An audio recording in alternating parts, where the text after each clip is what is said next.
To quote Hardcore Holly, how do you like me now? Welcome back to Fog Football, and surely Stephen Naismith has got to be asking that question to Hearts fans, the doubters, Owen Cameron, son of Scotland 90, and much, much more, because no matter what the guy does, he just seems not to be able to win anybody over. They all think he's pish, and they all think it's just a waiting, ticking time bomb that he's at the door, but they're playing mincemeat football, but they're picking up Nando's victories. Do you like mincemeat or do you like Nando's? I like Nando's, but mincemeat, I keep saying mincemeat in a negative sense, but I don't think getting a plate of mince is the worst thing in the world. I mean, you could be getting a plate of dog shite, so there is that. But in terms of this game, it was Kelly against Hearts. 1-0 for me was always going to be the scoreline, whether it to be to Hearts or to the mighty Kelly. But to be fair, I mean, I guess it could have went the other way. I guess it could have been a 0-0 draw, to be honest. But the game did go ahead. I did feel the worst, considering there was a plastic pitch. But Hearts, what they needed to do was score early. Now, it wasn't one of their own. It was Big Dennis with the own goal, and he picked up a wee yellow card for his troubles as well. We've seen Beninjiri go down by himself, but he got back by Jesus Christ, can't get it back up. But then Liam Boyce went down injured completely on his own, and that guy is just absolutely injury prone, man. There is no two ways about it. You know, he is a decent player. He can score goals, but he's far too injury prone. But like I said, man, this game it was pretty pish. I don't think there has really ever been a good Stephen Naismith game to watch, to be honest. I mean, Kelly huffed and puffed throughout the first half into the second half as well, but they just couldn't really create anything, to be honest.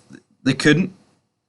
I mean, he did late on in the game, he did start finging strikers on Derek McInnes. He brought on Andrew Dallas. He replaced David Watson. They had 3 strikers on the park at that stage. They were pushing pretty hard for that equaliser. But there was really no moments of quality for Kilmarnock. So Hearts were just sitting there waiting, ticking down the time. Damn it. Hearts almost scored though. They've got big Aidan Delnholm. He fires it straight at Will Dennis, and then Tagawa, he has to put this in, and he puts it inches wide. There was only 4 minutes added on, but then the referee had it 7. There was like an injury, and Stuart Finlay then heads over the bar from Danny Armstrong's header, man. So close for Kelly. That was the moment to equalise. Hearts had 1 shot on target.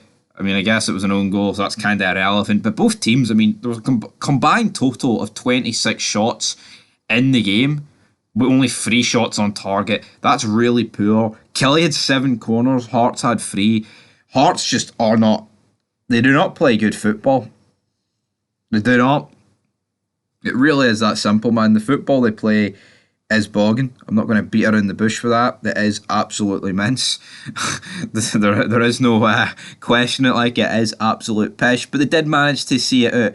And I think beating Kilmarnock at Rugby Park is a really good result for Stephen Naismith's Hearts. It does propel them up above St Mirren, which completely was, I mean, that was unthinkable. Not too many games ago, St Mirren absolutely flying, but in St Mirren's last 5 games, they've lost 3, drew 1, and won 1. Their victory coming against Livingston, which was a lucky one as well, but they got pumped 4-0 by Dundee. That was an awful result. Now losing 2-1 to Celtic, they were a bit unlucky, coming back and drawing against Hibs, but losing 1-0 to Ross County as well was not exactly ideal in the slightest.